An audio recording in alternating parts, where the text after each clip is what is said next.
You are watching an Al Bear review. Cue the music.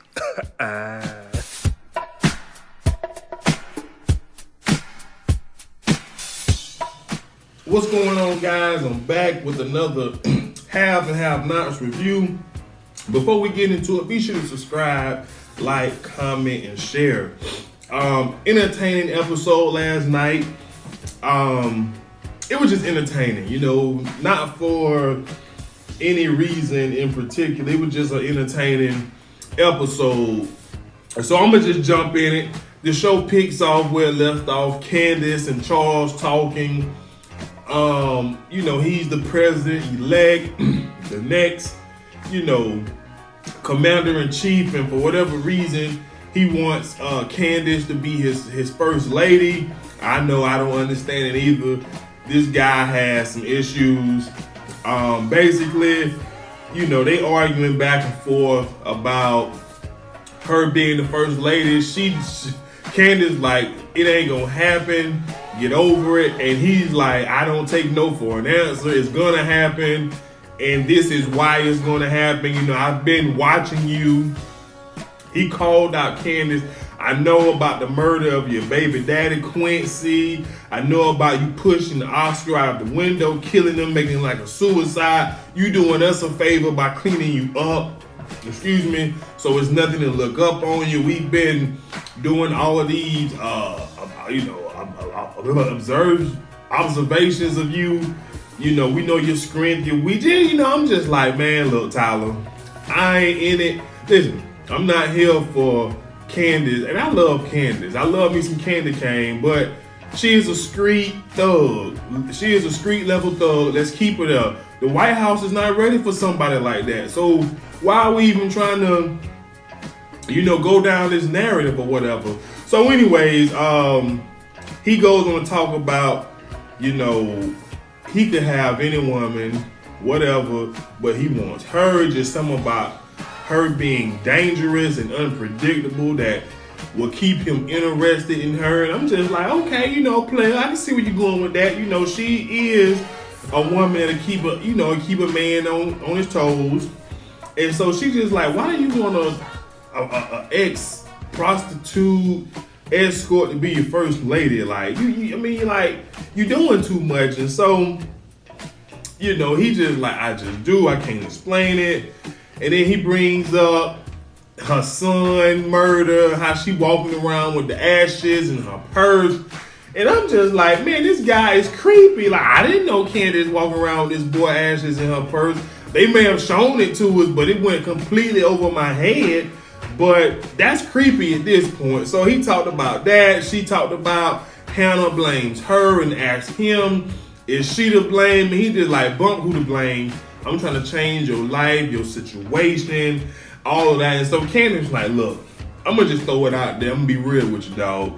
It's something about you that's off, that's odd, and I don't want to be anywhere near you when it gets exposed. And it kind of made me question,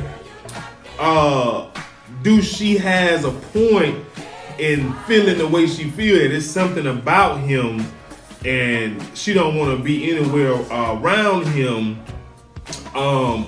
when it comes out. And the more I sat back and thought about that, I believe it. He's hiding something, and it's very weird because out of all, look, if you just need a first lady, go find somebody to marry, right? You can pick anybody other than Candice, but you want Candice. It's something about him. I don't know what it is.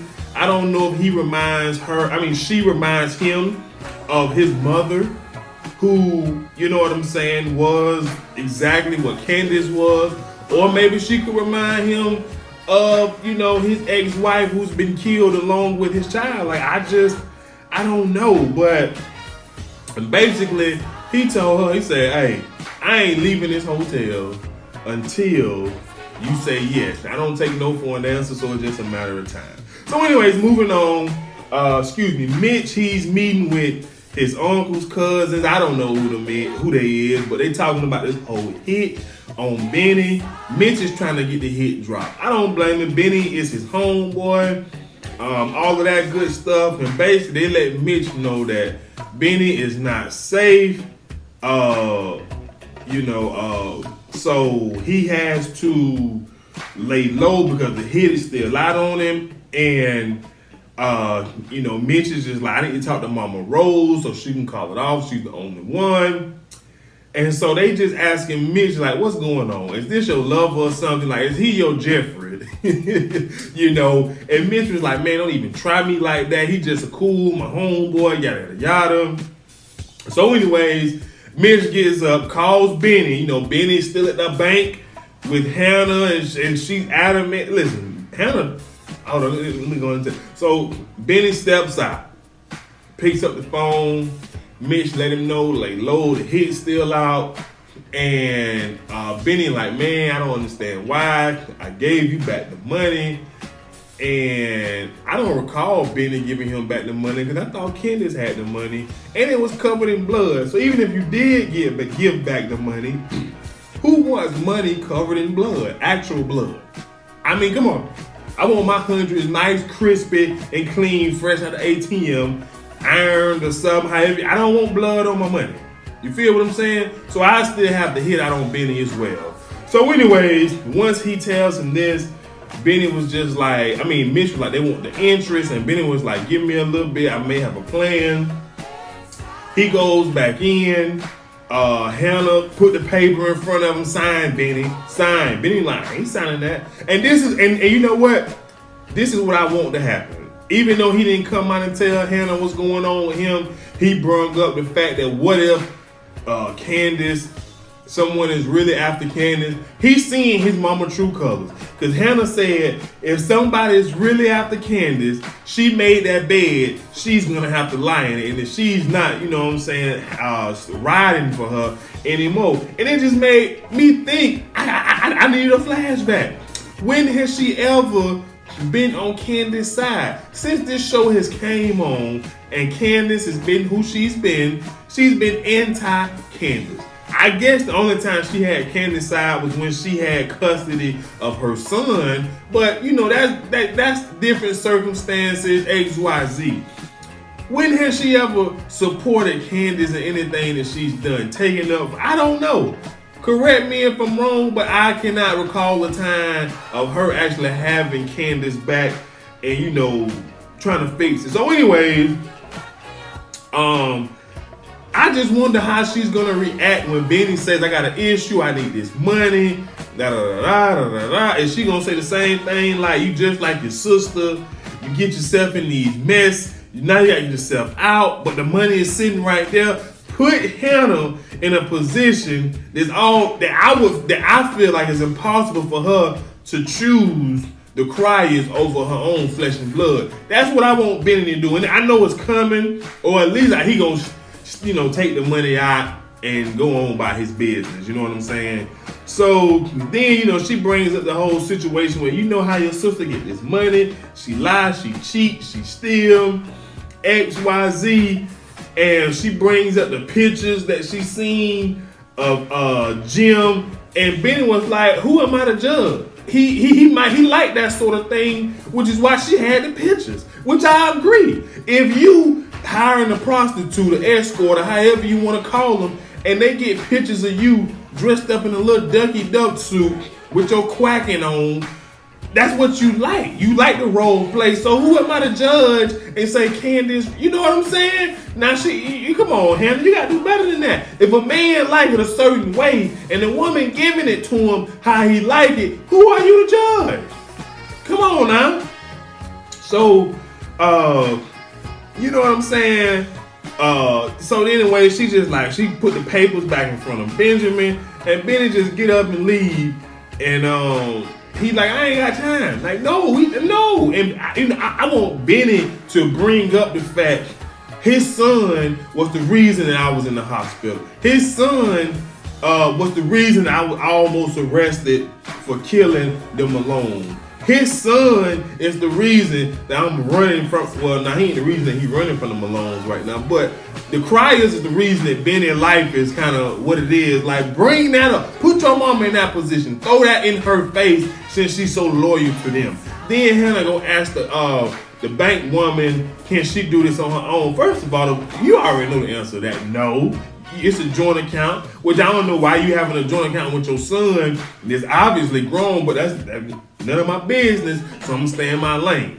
You know what I'm saying? So moving on, we get a quick scene where Brandon, he walks in the room with, you know, some of Charles' presidential staff and a woman named Adeline or whatever. Basically, they coming in there to clean Candice up, telling Candice, like, you about to be the first lady. You're going to have to walk, talk, breathe a certain type of way. And Candice like, look, I told him I ain't doing it. I ain't with it. And I'm telling y'all the same thing. So anyways, long story short, the two ladies, they leave, Adeline and whoever the other lady that was holding the dresses. And Brandon breaks it down. He like, I don't know why he wants you. He could have had a nice city suburban woman who clean record, but instead, you know, he wants the, you know what I'm saying, the WHORE. I spelled it right. and Candy like, I don't know why he want me either, because I ain't doing it. So anyways, Brandon was like, look, you ain't got no choice. Politics has chosen you. He wants you, so you gonna be the first lady regardless. And basically, you know, he lets her know that you know, you can try to run, check into another hotel, but we'll find you just like we found you this time. And he also lets Candice know, like, look, this is an opportunity that's great for you. Take advantage of it, even though I don't agree with it. Take advantage of the opportunity to be first lady. So then, moving on, we finally get Catherine. She shows up to the criers. She's talking to, not Catherine, but Hannah. She shows up to the criers. She's telling Catherine what happened. The bank, Benny won't sign. Candice got in her head. Catherine ain't even caring about this money. I'm going to just go ahead and throw it out there. Catherine don't even care. She's just like, well, you know, okay, you know, blah, blah, blah, blah, blah, blah. It's $8 million to somebody that's worth $500 million. Like, you know, I can, you know, she can buy a car for that or whatever. So anyways, Jim overhears. He makes his way over there to threaten Hannah, push Catherine out the way, and was like, what did you say? You better get me my money you made. He called her BITCH. And I was kind of, you know what I'm saying, looking at Hannah ways like, you know you were supposed to slap him. You know that. Tyler, you know that was missing from the storyline, from the script. She was supposed to slap him for calling her BITCH. Ain't no black woman gonna let no white man, I don't care how much, and especially that white, he got so much legal issues going on with him, he ain't got a favor to call. You can't be calling no sister, no BITCH. And Hannah be pissing me off. She let him off easy. She's just gonna go back and forth with him. And let him, you know, she tells him the same thing. Benny won't do it. And so Jim like, look here, heifer. Either you handle Benny or I'm gonna handle Benny. And so Hannah like, that's why I draw the line. No, first off, you should have drawn the line when he called you out your name. Second off, you let him know, because you know this ain't even your house. I'm talking to Catherine. Put him in his place. I don't expect Catherine to put Jim in his place, because he's obviously let it known that, you know, they only married for, you know, public consumption or whatever you want to call it. I don't expect her to put him in his place, but he's comfortable with the fact that he sleeps with escorts, because Hannah was like, we wouldn't even be in this situation if you wasn't laying up in bed with my daughter. And Jim said, I ain't lay up in bed. I put that meat up in her. I was doing the nasty with your daughter. And so, long story short, Hannah runs out upset. Catherine chases her. In the midst of them arguing, I forgot to admit, Wyatt is hearing everything. And he was like, oh, so Hannah the one who has my money? He don't care about the money. He just want his parents to suffer. So he go on by his business. Hannah storms out. Catherine chases her. Hannah lets Catherine know he ain't gonna be talking to me like that. I quit. I should have been quit. Catherine, oh no, Hannah, don't. Hannah, this is what you get. Now your heart is broken because even though you don't like Jim, you still respect him enough. You know what I'm saying? Your heart broken now. Because of everything that just transpired, that since Catherine trusts me, it's not enough for Jim to trust me. Your heart broken because you thought you was in the clique. Yes, you thought you was in. So anyways, she lets Catherine know because Jim was like, before you leave in my dead daughter car, you make sure you get me my money, X, Y, Z. So Catherine gets outside. She can't do it. She quit. Hannah tells Catherine she's moving out at the end of the month. She gives her back the car keys and she just take off walking. Like, I'm done. And I seen people talking about Hannah need to take the position at the hotel. And no, she need to separate herself from the criers. We got $8 million in our bank account. We just hit the Powerball. I'm gonna tell y'all something. 1% of what that Mega Millions was worth is about a little over $7 million after taxes. Just 1%. That's all my friends that played. I said, look, if you hit, I just want 1%. That's about $7 million. Hannah, you got 8. Go live your best life, girl. So anyways, Hannah leaves. She walking. Derek, of course, Superman, Romeo had to pull up. Well, what's going on? Why are you walking? Why aren't you in your car? Asking all the questions that he shouldn't be asking. He need to just tell her, woman, you're doing too much. You said you were going to get the money. They going to have to wait until you get it, and that's it. Because, let me tell you something, Hannah. Jim can't go to the law with this. He can't sue you for this. He can't have you turn over the funds legally, which is why he wants you to do it voluntarily. So you have the upper hand. So Derek, I need you to step in and let her know it ain't gonna be done until you have it done. Don't trip off of what he talking about. You know what I'm saying? What happened? What's going on? I'm sorry they treating you like this. Then Hannah talking about something. I'm walking. I ain't got time for this foolishness. You know what I'm saying? I don't want to, Catherine to turn on me one day like Jim do, and she take everything, the house, the car, and everything. And you right, you don't need that in your life. You got these $8 million. I ain't leaving this $8 million alone. You keep it and live your best life, honey. You hear me? Because you right. If one day Catherine wake up, well, she should never wake up and say, I'm tired of doing right by Hannah after what her child done did to Hannah's child a couple of times. Because we ain't even counting what Candice do. Jim is a grown man and Candice is number 9. So that means there was 8 women in front of Candice. Not to mention the undercover FBI agent Jim slept with at the hotel that Tyler led us to forget that he ain't even talking about that storyline. Come on now. Come on, Hannah. Anyway, long story short, Hannah, take my advice. That's 1% of that power of that Mega Millions. Look here. Go live your best life. Shoot the middle finger to Catherine, Jim, Wyatt, all of that. And tell what the boy name?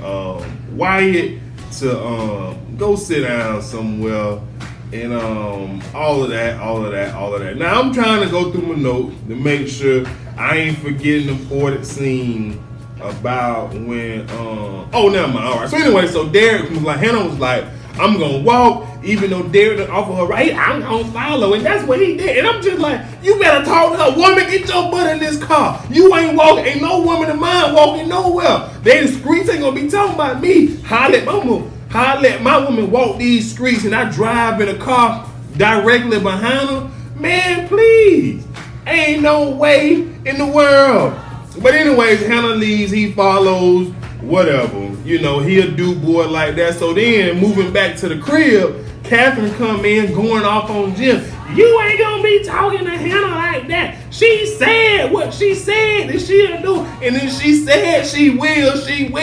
I'm just like, Lord, we need us a doggone church hymn up in this part. He said, I don't even want to say it because I don't even know the words like that. But anyways, y'all know what he said he'll do it, so he'll do it. That's basically what she's telling Jim. That Hannah says she gonna do it, so she gonna do it. Jim like, man, get off of my face. I know when somebody's stealing from me and she ain't gonna. Look here, Jim. Hey, look here. If you want the money, try to get it legally. Huh? I mean, you a judge. You know you ain't got no, you know what I'm saying, the advantage right here. Man, sit your behind down somewhere, square. So then we get a scene. White in his bedroom, boom. He called Candice. I know who got the money. I know who got the $8 million. Your mama got it. She just left. Benny won't sign for it. And so, long story short, because I don't even want to address. I'm gonna assume who Candice gonna work with White and get some more money. He like, look, I want you to take more money. I got the credit cards, the debit cards, the account numbers. Take. And she said she'll think about it. So moving on. Veronica goes to the hotel, the SK Works. She brings a gift for him to give to Jeffrey. It's his favorite brand, sweater and some shoes. I don't know, but something's gonna get him in his good graces with Jeffrey. She also brings a down payment, and she lets him know that now that he has moved in with his father, he don't know how she don't know how he is gonna get into, in contact with Jeffrey. And he like, don't even worry about it. I'm a pro at this. I got it. So that Veronica, she always got something up her sleeve. I love her. She throws the hot coffee that she asked for on him, burns his arm, and said, call the hospital. You need to go to the hospital to get that checked out. And he like, woman, you crazy. You done threw hot coffee. She's like, that's what Jeffrey is. And I was just sitting there like, this helpful. Boy, that's I love her. I love her. She tilts the wheel to be loving her so I just can't hate her. No matter how evil that devil is, I love that devil in the red dress. She brings something to show y'all. I love it. So moving on to the hospital where Jeffrey and David, they having a conversation. Look here. Jeffrey, your daddy wants you to go to the house and find Erica's phone or something and call her people and let her know she dead. Go do that. So anyway, then we get a quick scene. We all know Justin. Madison's cell phone keep ringing. It ain't nobody but Justin. The nurse was like, man, you got a stalker. This is ridiculous. Blase. So then he was like, yeah, I'm going to just turn the phone off. So then he goes into David's room. And Jeffrey was like, hey, listen, my dad having some pain. Can you give him some? Boom, boom, boom. And Madison was like, yeah, I had a doctor, you know what I'm saying? Check it out. Boom, boom, boom. Y'all know I'm trying to finish this thing up. So then David asked Madison and Jeffrey how was coffee. And I'm just like, boy, what kind of daddy you is? Look here. Hey, look, I ain't got nothing against it. I'm telling you, I ain't got nothing against it. But I ain't gonna ask. Hey, we on a need to know basis, and I don't need to know none of that. David, you wrong. I'm gonna just, David, you know what you wrong? Asking how was coffee. Come on now. So then Jeffrey like, Dad, don't embarrass me. Blase. So then they step out. Jeffrey like, can I holler at you? So they step outside. Jeffrey apologized for Justin earlier coming with the whole, blowing up their whole little coffee date. Blase, and Madison lets Jeffrey know Justin been calling him nonstop, right? And so he gives Jeffrey a domestic violence pamphlet. It was like, look, you might handle this because it seems like it's what you got. And Jeffrey like, I'm a man. I don't have this issue. First off, Jeffrey, I don't know what kind of man you think you is, because if you was a man, you would have handled that sucker a long time ago. Your mama could Veronica Herring. Either you put them hands on him or you hire somebody to put them hands on him. Come on now, tell me you a man. Boy, please.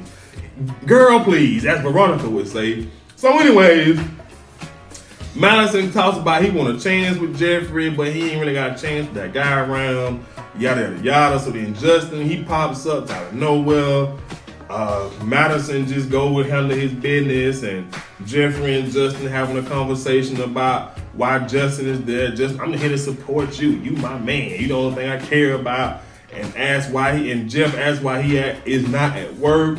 Justin said because of your other friend, and I'm just like, man, you making Jeffrey seem like he a player, and you really obsessed with him. You know what I'm saying? So, Justin, Jeffrey like go home, and Justin was like, to me to the place that you've never been.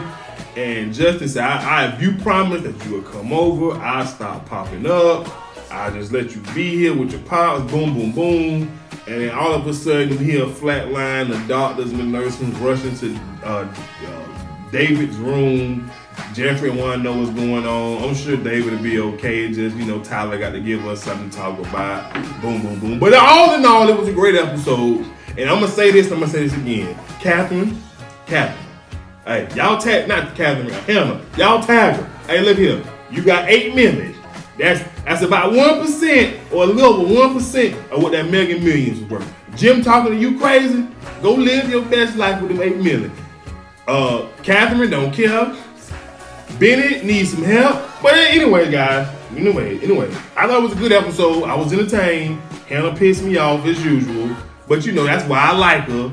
Even though I hate her, it's weird. I just work with her. But anyway, guys, that's all I have. Oh, I did want to mention, I didn't get enough of Candice in this episode. I don't like when I don't get enough of Candice and Veronica because they drive the show. I don't care what y'all say. If you take either one of them off the show, I'm not watching no more. So I need some more of them. Give me some more storylines with them cooking up something or something.